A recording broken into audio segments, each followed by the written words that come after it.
¿Sabés leer y escribir? No. ¿Cuántos años tenés y cuántos hijos tenés? No sé cuántos tengo, pero tengo 6 hijos. Tengo complicado el corazón, todo eso. Y bueno, yo hacía también para comprar un medicamento. Bueno, como justo había cumplido un cumpleaños mi bebé, bueno, yo quería para hacer el cumpleaños. Tengo 2 hermanitos que soy la madre de ellos porque lo cuido, estoy cada momento con ellos porque su madre lo ha dejado ver. La tuve que criar yo sola, mi donera. Pasé todo el tiempo sola, mamá no tengo y bueno, papá prácticamente no lo tengo porque no sé nada de mi familia. Y bueno, llegué al punto de hacer esto. Tengo que pagar luz, tengo que pagar agua y todo eso y no me alcanza lo que yo cobro, no me alcanza. Por eso yo lo que hacía estas cosas. Estábamos sin plata, mi papá no estaba trabajando y tomé esa decisión por eso. Y no lo pensé. La provincia de Buenos Aires hace por lo menos 15 años encarcela en una relación que es casi un 70% más de la media nacional. En la provincia de Buenos Aires hay 305 personas cada 100.000 habitantes encarceladas. Casi el 50% de las mujeres detenidas en la provincia de Buenos Aires, alrededor de 2.000 mujeres, están detenidas por infracciones a la ley de droga y más del 70% de las personas trans están detenidas por infracciones a la ley de droga. El 60% de las mujeres presas en la justicia federal está presa por estar vinculada a las redes de narcotráfico, que, oh casualidad, en la gran mayoría de los casos están en manos de hombres y de hombres poderosos. En muchos de esos esquemas de tráfico de drogas, la mujer, la que conocemos normalmente con el nombre de mula, es perfectamente equiparable a una víctima de trata en una red de trata. O sea, es una víctima, no una victimaria. Las usan como señuelo. Entonces pasa una mujer carenciada, débil, que ni entiende lo que está llevando por acá, y por acá pásale al hijo grandote. Mientras Gendarmería solo mira para ahí. Mujeres en situación de grave carencia económica y cultural muchas veces. Personas con problemas mentales. Personas en situación de discapacidad psicosocial o ancianos son los que son tomados, pero para hacer una trampa y distraer a la gente y que pase la gran cantidad de droga. Imaginamos el delincuente, el bandido, imaginamos una persona pobre, racializada, no blanca, que esos son los traficantes, pero no, droga son bancos, droga es gran capital, droga tiene que ver con lo que yo llamo la paraeconomía, la paralegalidad, la parapolicía y hasta la paracomunicación. Toda la ley de drogas argentina está estructurada a partir de delitos de tenencia. El delito de tenencia es probablemente la forma que más márgenes de arbitrariedad le deja a las distintas agencias que participan del proceso de selección, a la policía, a los operadores judiciales y demás. De manera que cada vez que existe droga en una casa, la relación de tenencia depende de aquella persona que defina quién estaba en relación de disposición con esa sustancia.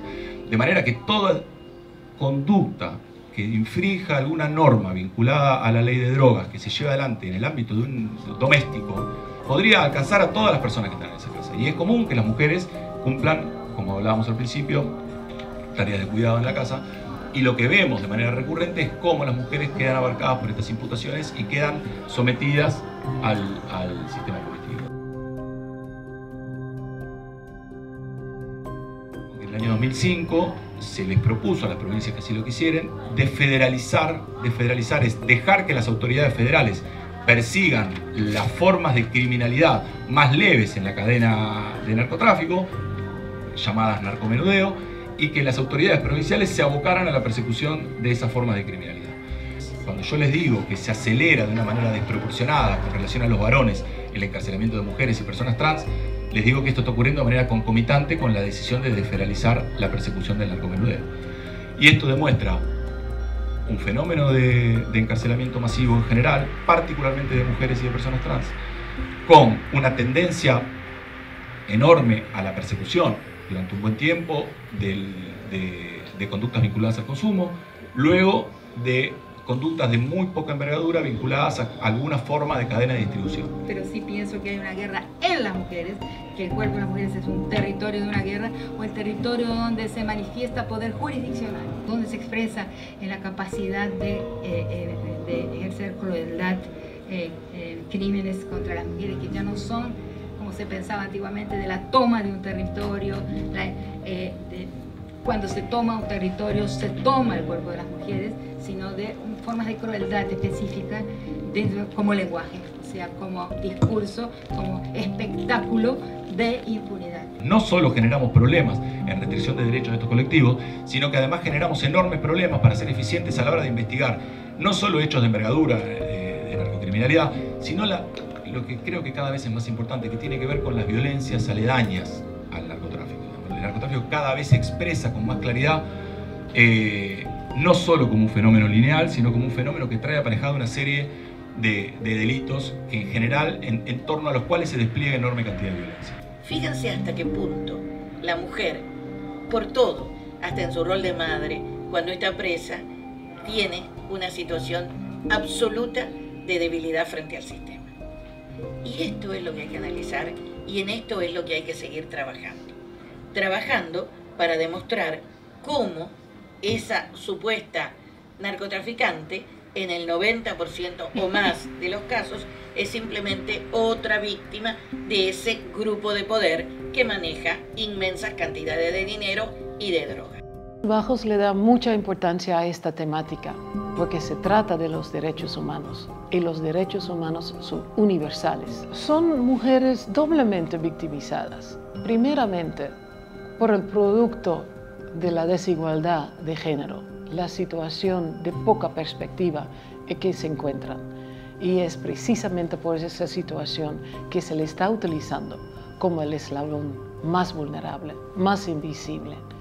Pero una vez condenada, no se toma en cuenta este contexto de vulnerabilidad.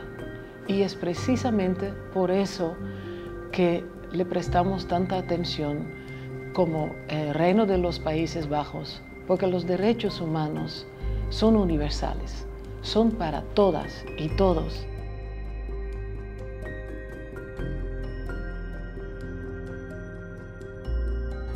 Me llegó una solicitud del Facebook de una chica, pero no tenía foto, nada. Hablamos y después yo le contaba mis problemas y bueno, ella un día me dijo que tenía un trabajito sin decirme qué era. Por Facebook me buscaron ellos y me ofrecían 10.000 pesos de traerte a Salvador más hasta acá. Pusieron uno acá, dos chiquititos acá y uno acá atrás. Y bueno, de ahí la señora me lo puso en el cuerpo, me la encintó con cintel. Me echó crema, perfume, todo y le empezó a encintar, a darme vuelta y encintarme. De ahí, me puso una faja para que no se note y de ahí me dijo ponete algo ancho, una remera, llévate un bolso y hace cuenta que está viajando, me dice. Y yo te espero ahí en Salta, me dice. Cuando vemos quiénes son las mujeres acusadas por delitos de drogas, observamos escenarios que se repiten. Feminización de la pobreza, tareas de cuidado, violencias de género son una constante. Desde la defensa pública trabajamos para desarrollar estrategias de defensa con perspectiva de género que proponen que la desigualdad estructural debe ser valorada. Muchas mujeres no deberían estar presas si se valorara el derecho sin sesgos de género. Por ejemplo, hay normas que establecen que no hay responsabilidad penal cuando una persona actúa bajo una situación de engaño, coaccionada o sin autodeterminación. Pero estas normas no se aplican cuando el derecho se interpreta ciego a las experiencias frecuentes de las mujeres. Poco a poco, tribunales y juzgados han ido incorporando muchos de los argumentos planteados por las defensas y fueron dictando sobreseimientos y absoluciones. Maribel Karina Rodríguez, una chica de 27 años, de la ciudad de Tartagal, y que el día 3 de julio del año 2019 fue detenida en un control de Gendarmería Nacional en la ruta 34 en la localidad de Ledesma, y en esa oportunidad tenía adosado a su cuerpo en la zona del abdomen 1 kilo de cocaína. Bueno, el caso llega a la Defensoría. Acá lo distinto que pasó en esta etapa es que recién se había iniciado o instalado el Código Procesal Penal Federal, se había puesto en aplicación el Código Procesal Penal Federal acá solamente en esta única jurisdicción de Salta y Jujuy, con lo cual tenía un proceso de corte netamente acusatorio. Bueno, ella quedó detenida ese 3 de julio y a las 24 horas estuvimos ya en audiencia de formalización, esto es de imputación de la acusación. En aquella oportunidad el fiscal pedía que se aplique la flagrancia. Nosotros tuvimos una entrevista previa con esta señorita, una buena entrevista previa, quiero decir, porque ahí obtuvimos un montón de datos sobre qué le había pasado, por qué había realizado esto, qué es lo que tenía, y en esa audiencia de formalización solicitamos que no se aplique el sistema de flagrancia, sino que se aplique el sistema común, precisamente porque habíamos detectado que había problemas o que se podía aplicar una perspectiva de género para solucionar el conflicto, ¿no? O el caso penal. Condenar a una persona, aunque sea una pena mínima en estas circunstancias, la verdad que afectaba el sentido de justicia. Y en esas circunstancias nos dieron y trabajamos en 2 jornadas con una serie de casos que se habían producido en la jurisdicción y algunas posibilidades de defensa en relación a avanzar en la actividad del caso, es decir, tratar de buscar soluciones con perspectiva de género y no solamente discutir la pena. Creo que esto fue un disparador porque fue ahí nomás a la semana, o sea, y acá también quiero decir que me parece que esto es fundamental en relación a estas capacitaciones, porque los casos llegan y lo que por ahí no se aprecia es no se los detecta. Entonces, quizás, esta es una opinión personal, la detección de los casos creo que es fundamental para que los defensores realicen planteos para que luego la justicia se expida. Más allá de que luego la justicia haga lugar o no a los planteos de la defensa, pero creo que es importante que la defensa lleve los casos y haga este tipo de planteos. Las mujeres son engañadas en la enorme mayoría de los casos. En muchos casos están en un estado de necesidad absoluto. Tienen que actuar de esta manera porque son muy pobres, tienen un hijo enfermo, tienen padres para cuidar, no consiguen cómo subsistir. Pero además de todo eso, en muchos casos ni siquiera saben lo que llevan. Sin embargo, todo esto, cuando se le pone el rótulo de droga, todos cierran los ojos y esa víctima, esa persona en situación de carencia elemental, se convierte automáticamente en una narcotraficante peligrosa a la cual tenemos que combatir. Y nadie tiene el malestar en la conciencia que debería tener, sabiendo que no llegamos a ningún camino victimizando a estas personas, que seguimos sin perseguir a los verdaderos narcotraficantes y seguimos sin respetar los derechos que tienen estas personas y analizarlo desde una perspectiva de género, porque no es casual que la enorme mayoría de las mulas sean mujeres. Eso ya plantea una situación de debilidad estructural que no se puede negar. Por algo son elegidas, por algo son captadas y por algo son luego abandonadas, porque eso es cierto, son todas clientas nuestras porque nunca van a ver que un abogado particular las defienda.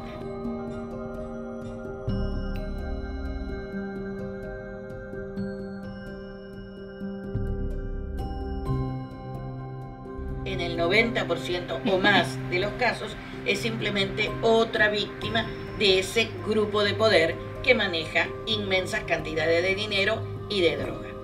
Por eso hay que abrir bien los ojos y hay que seguir luchando porque todavía falta mucho para que las políticas de género sean absolutamente transversales. Si no hay posibilidades de una reforma de la ley cercana, por esta imposibilidad de ponerla en la agenda legislativa, si no hay voluntad política de desarmar esta trama, cuáles son los recursos que tiene el Estado hoy para que esta situación no se siga replicando, ¿no? Como, bueno, es así y esto va a seguir pasando. Lo único que puede salvar la sociedad es el cambio de la mentalidad. No hay que perder la esperanza. Estamos mejor que hace muchos años. Hay temas que están visibilizados, que antes no existían. Y lo que hay que hacer es seguir luchando, seguir gritando, no tener vergüenza de decir, miren, esto es ridículo. Yo creo, estoy convencida que nuestro país y la historia mundial es un corsi recorsi, avanza y retrocede. Pero también estoy convencida que cada vez se queda un poquito más adelante. Y eso nos tiene que servir para seguir luchando.